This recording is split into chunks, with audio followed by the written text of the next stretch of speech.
What's going on, guys? It's Nick here, back on that video. Today we're taking a look at ESPN ADPs, talking about the best values on that platform. Now, ESPN is very unique this season, so there's a lot more strategy we need to think about. You have to think about strategy no matter what platform you are drafting on, right? Strategy is very important. You can't just pick the best players. You got to pick the best players while also doing good strategy-wise. We're going to go over 12 players in the early and middle rounds. I guess 11 in the early and middle rounds, one a little bit later on. None of them are running backs. We will touch on some running backs in the very later rounds, players that are being drafted, like basically undrafted, outside the top 250 players that we want to keep in mind for our final pick. But most of the video, we're going to talk about 12 players, early, middle rounds. None of them are running back. For whatever reason, ESPN has pushed up running backs an insane amount this season, so it's not until we get to the later rounds that we see any sort of good value. The thing is, you do still have to draft a running back. As much as we love wide receivers this season, we love hammering out that position, just given the certainty, the upside we have in a lot of these really high-end wide receivers, we still need to draft running backs if we're building championship teams. In my opinion, the best thing you can do on ESPN this season is start off running back. I know it feels like we're going back in time, going back like 7 years where everyone on all platforms was doing that.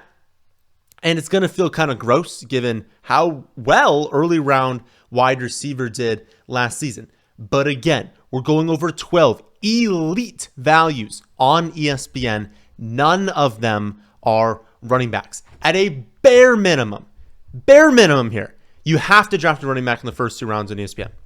Like, even if you have to force it, even if you take, we're going to talk about one wide receiver going in round 1 that's a really strong value, I would probably take them at that spot or one spot later. If you end up doing that, you basically have to force running back in round 2. Like, if you take 2 wide receivers to start off your draft, you're then forcing yourself to say, okay, even if those 2 were good values, now we're in the middle rounds, or at least approaching the middle rounds, and you have to attack running back at a spot where wide receiver is insane value and running backs are terrible value. So you're just like locking in okay value and then bad value instead of getting okay value and then amazing value. We're shooting for amazing value here. Do not force yourself into a bad spot. You have to be taking running backs early on. It's not like we're out here drafting, Kyron Williams before Justin Jefferson, Amari St. Brown. Like we're still doing those wide receivers ahead of these like second round running backs. But I promise if we just lean towards running back early, if it's even remotely close, do it on ESPN. There's going to be some good values whatsoever. So who are these amazing values? I mentioned one in round 1. It is Justin Jefferson. So in round 1, his ADP is 8th overall. If you can get him at that like 8 spot, that 9 spot especially, remember, there are 8 players that are pretty clearly the top 8 players this season. Christian McCaffrey, in some order. Christian McCaffrey, Tyreek Hill, CeeDee Lamb, Bijan Robinson, Breece Hall, Jamar Chase, Justin Jefferson, and Amon-Ra St. Brown, which is probably the order I would take them in a lot of formats. If you can get Justin Jefferson at 8, if you can get Justin Jefferson at 9, I would maybe throw this out and say, okay, force yourself to take a running back in round 2. Justin Jefferson, some people might be off this season because you have likely Sam Darnold for, at this point, most of the season, and then McCarthy after that. People are going to look at that and be like, oh, that's not amazing. Justin Jefferson is awesome. He's the best wide receiver in the NFL. This coaching staff is awesome. They have Nick Mullins throwing for like 306 yards a game. Like nearly, I think it was 2 out of 4 starts Nick Mullins last season with 395 plus passing yards. Like, it's a great offensive environment. Sam Darnold has talent. He's been put in terrible situations. I don't think he's an amazing quarterback, but he is talented enough to get the ball to Justin Jefferson. Most humans on this planet are, and then, with the great coaching staff as well. Again, cool taking him at 8 or 9. Great value on ESPN. But the other ones are insane. So that's a good value. It's a very strong pick at 8 or 9. But again, if you don't have 8 or 9, I really, really, really want to be drafting running back in probably the first 2 rounds because of all these players. First up, Marvin Harrison Jr., average industry ADP, 16th overall, my ranking, 15th overall, ESPN ranking, 22nd overall. So this would be one, 22nd overall. Maybe you start off with McCaffrey or Bijan or Breece Hall. You get 22 and you're like, okay, technically Nick said try to start off running back, but we're at the turn here. You can take Marvin Harrison Jr. at the late second and then just take a running back in the early third round. Or if you wanted to do hero, you got McCaffrey, you can take Harrison and someone else after that at wide receiver. I'd also be fine doing that. But again, ideally, I want 2 running backs. I would say 2 running backs in the first 3 rounds again because of all the other players we'll talk about here. But Marvin Harrison Jr. is awesome. He's the best prospect this season. I mentioned in the other video, my model had him at the top. 13% worse prospect for Malik Neighbors, and then 4% worse than that for Odunze. Marvin Harrison Jr. is one of the best prospects we've seen in a while. He's the best prospect at minimum in the last 3 years. Better prospect than all those wide receivers who went 2 years ago, like Garrett Wilson, Chris Olave, Drake London, who we're going to get to in a second. Better prospect than them. Steps into a situation where they needed someone, right? They needed that just like alpha wide receiver. They got him now. Good quarterback play, and Kyler, like everything is going to work out for Marvin Harrison Jr. this season. And I think he's not going earlier on ESPN. It's ridiculous, but he's not going earlier even in general because rookie. So people have hesitations. But then also he didn't do the combine, right? We haven't seen camp hype really around Marvin Harrison Jr. They're just being a little bit quiet on him, but I promise you he's going to come out there and dominate. Great pick at 22nd overall, just at that 2-3 turn in a 12-team league. I guess in a 10-team league, that would already be into round 3. Drake London, after that, average industry ADP 24th overall, my ranking 20th overall, ESPN 34th overall. And I get it. I understand not wanting the Atlanta Falcons, just like players on that team, just given, what Drake London, Pitts, Bijan have done to us in recent seasons. It's a different team, right? They're going to throw the ball a ton more. Those targets are going to be significantly more accurate. They're going to win more games. They're going to score more points. They're going to be on the field sustaining drives longer. That's more yards. That's more touchdowns and more efficiency. Everything is going up for this passing attack especially. And we know Drake London's a good player. My model did think he was a little bit overrated as a prospect when he was drafted. I thought he was overdrafted going to the Falcons, but overdrafted in the sense that he was still obviously a first-round wide receiver. He's still a great talent. He's still someone that can command, I would say this season, probably not like a 27, 28% target share, but if he ended up with a 25% target share this season, wouldn't be shocked at all. We know Kirk Cousins has no problems hyper-focusing on a player, and look at the depth chart behind him. I know, again, they have Bijan, they have Pitts, but look behind that. Darnell Mooney, Rondale Moore's already done, so you have Ray McCloud as number 3. Ray McCloud as the number 3 wide receiver on this team. He's going to get a ton of targets. Drake London, it's a no-brainer. At 34th overall, you're entering the 3-4 turn. No-brainer. Drake London, great pick there. Players 4 and 5. Both Brandon Aiyuk and Deebo Samuel are great values, and I don't even care what happens with the trade here. Obviously, if Aiyuk got traded, Deebo Samuel is the value of all values on ESPN. But even if that doesn't happen, they're both exceptional picks.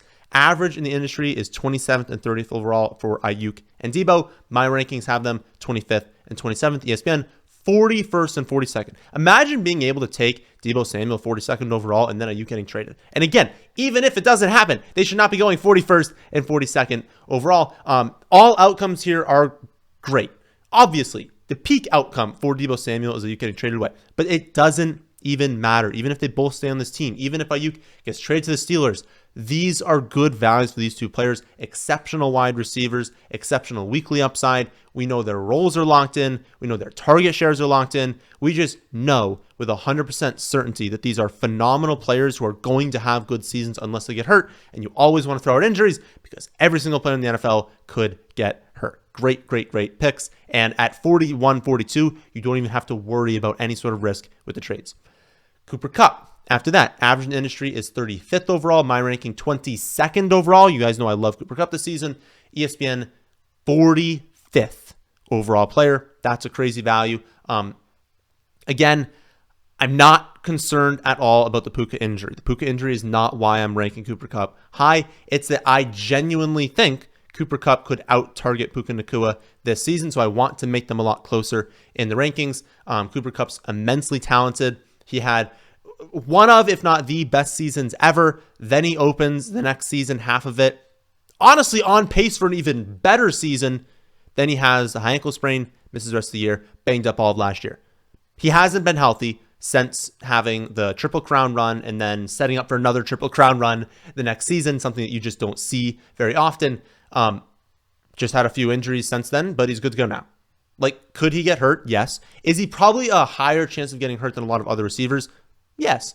But at 45th overall, who cares? We're entering a part of the draft. Like, you're entering, what, the 4-5 turn? You guys all know, I've talked a million times about drop off in success rate. Round 1 and round 2, almost a lock. You're getting a start with the player. Round 3, round 4, more of a lock, about 70%. Round 5, round 6, cliff. He's approaching the range where the success rate cliff is, and so opportunity cost goes way down. Literally, if he stays healthy, you're getting someone who is probably a wide receiver 1 in fantasy. You can't say that about very many players, and he has the upside to be the number 1 overall player in terms of value. You can get him 45th overall upwards. Jaylen Waddle, after that, average in the industry is 36th overall. My ranking 29th overall. ESPN 49th overall. Obviously, amazing value there. Baked in upside of Tyreek Hill. If Tyreek were to ever suffer an injury, you never want to hope for that, but if it were to happen, obviously, Jaylen Waddle is a weekly what? Top 5 wide receiver. I mean, he'd have so much value. And even if that doesn't happen, he's a very, very good player. Battled through injuries a little bit recently, but not a player we expect to like be banged up. Having a good camp, and you just know with the offense, right? You know the quarterback play is there. You know the coaching staff in Miami is going to put these players in position to succeed. That's kind of a term we use a lot with different coaching staffs. And it's like, well, yeah, obviously don't all coaching staffs do that? No, it's actually crazy how many coaching staffs do not, or like actively put their players in position to fail, just lining them up in the wrong spots, not scheming them open, not giving them easy routes, making them win by themselves all the time. Jaylen Waddle can win on his own. He can win deep downfield in his own. But what's great about the Dolphins is he doesn't need to do that all the time. They will scheme him open. And when you scheme open a player of his speed, his skill level on that sort of offense, the weekly upside literally is 175 yards and 3 touchdowns. He can win you weeks. He can, like, on his own, and that's something we very much like in fantasy is, you know, maybe sometimes, really every player is a floor of 0. But maybe sometimes Waddle will have a little bit of a lower floor. But at 49th overall, you're not as concerned about that floor when it comes with the ceiling to, like, if he hits, doesn't even matter what everyone else in your team does. You just win that week. That gains a lot of value for him. And again, baked in upside with Tyreek Hill. Great floor play. I think at 49th overall, you're basically drafting him at like worst case scenario. As long as he stays relatively healthy, that's like the worst case scenario of where he's going to actually end up. So you always want to draft players where their floor is basically where you're taking him. That's the case on ESPN for Jaylen Waddle. Amari Cooper, after that, average in the industry is 53rd overall. My ranking 63rd overall. So as you guys know, I'm a little bit off of Amari Cooper this season. But on ESPN, 68th overall, whenever, because hear me talk semi-negatively about a player, which I've done at times for Amari Cooper, just knowing that Amari Cooper has never been a league winner, never really had a season where you're like, you know, had to have Amari Cooper. Even last season, he actually provided a negative playoff rate over expectation, even beating his ADP in a points per game basis. He never has that ultimate ceiling. Could it happen this season? Certainly, right? I mean, if Deshaun Watson is actually still good, which I have doubts for, but if he actually is still good, or if they bench him and they go with Jameis Winston, who we know is a gunslinger, we know is going to throw the ball a ton. Honestly, I would prefer that. If they actually announce like Jameis Winston starter, which they won't do, obviously, but if like, you know, Watson got hurt and you got Winston as a starter, and they're going to throw the ball as much as they are and play as fast as they are, and you have Winston at quarterback, yeah, I'm taking Amari Cooper in every draft. So that upside is still baked in. And again, the upside that Deshaun Watson is just better this season. But yeah, like Cleveland's going to throw the ball a ton. They're going to play super fast. Like it is set up really well for Amari Cooper. And whenever you hear me talk semi-negatively again about a player, and then they become the top player in the rankings, you want to take them. And I know that sounds weird, but it's like I'm baking in my negative thoughts about Amari Cooper into 63rd overall. So if you get to 68th overall, or that's average, if you get to 72nd overall, Amari Cooper's top player on the board, top player in the rankings, it makes him a phenomenal pick because I'm saying, given my negative thoughts, he is still the best player on the board. that means that like I'm baking in all this negative outcome and we're saying this is where I think is going to happen on the low end and you can take him there. That means if I'm wrong, then it probably means you got a league winner.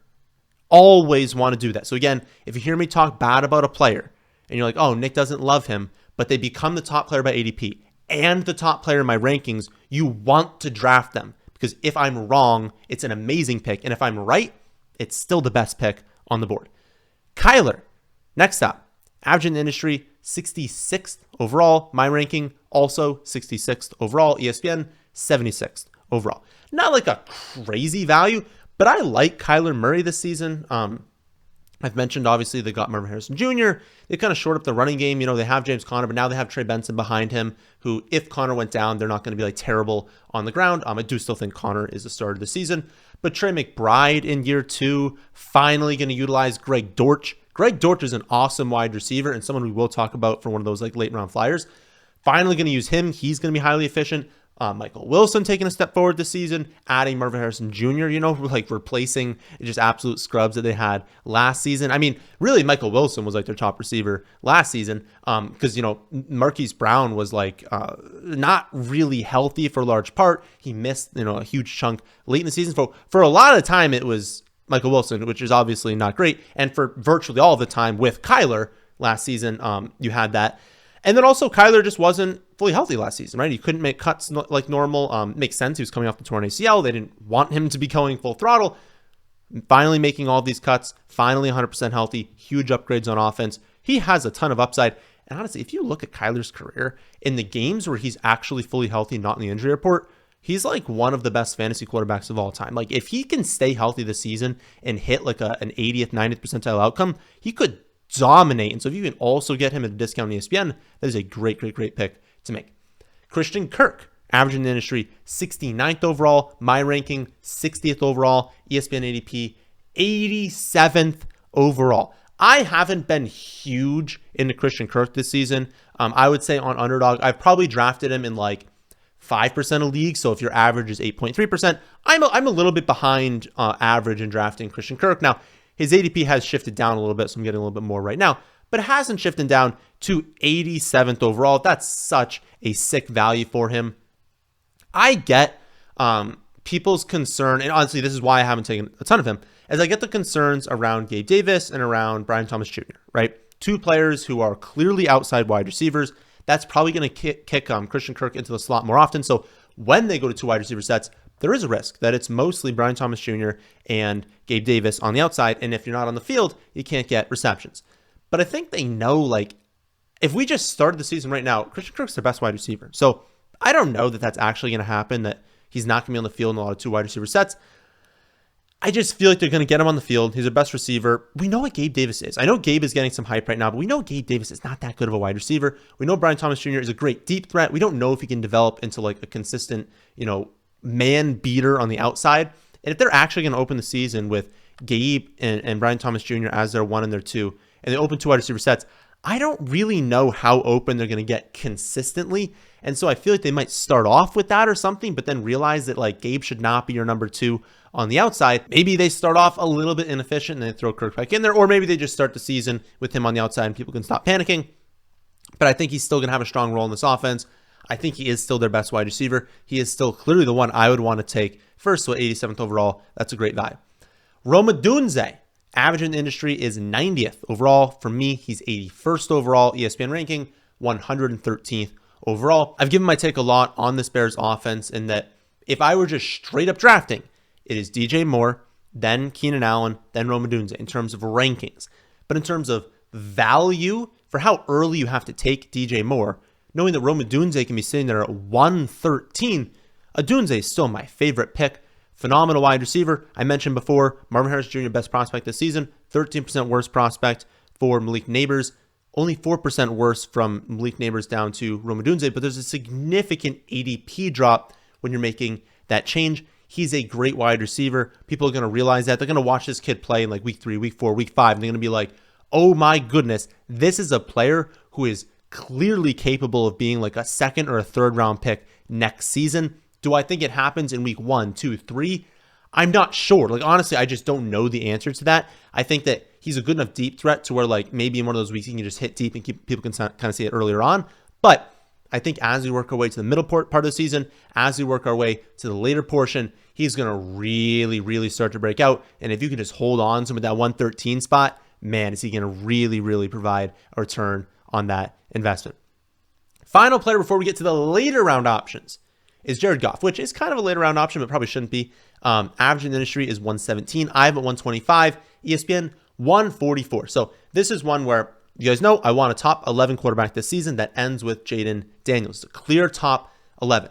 After that, you're probably double dipping. You're probably waiting a little bit to take those options. And Jared Goff is a great option to wait for, especially at 144 on ESPN. They play a ton of dome games this season. It's 13 of the first 14 weeks. It's 14 of 17 weeks overall in a dome that's going to lead to way better passing environments because we know we're not going to have to worry about weather, way higher game totals. That means more touchdowns. That means more competitive opponents pushing you to be a little bit more aggressive.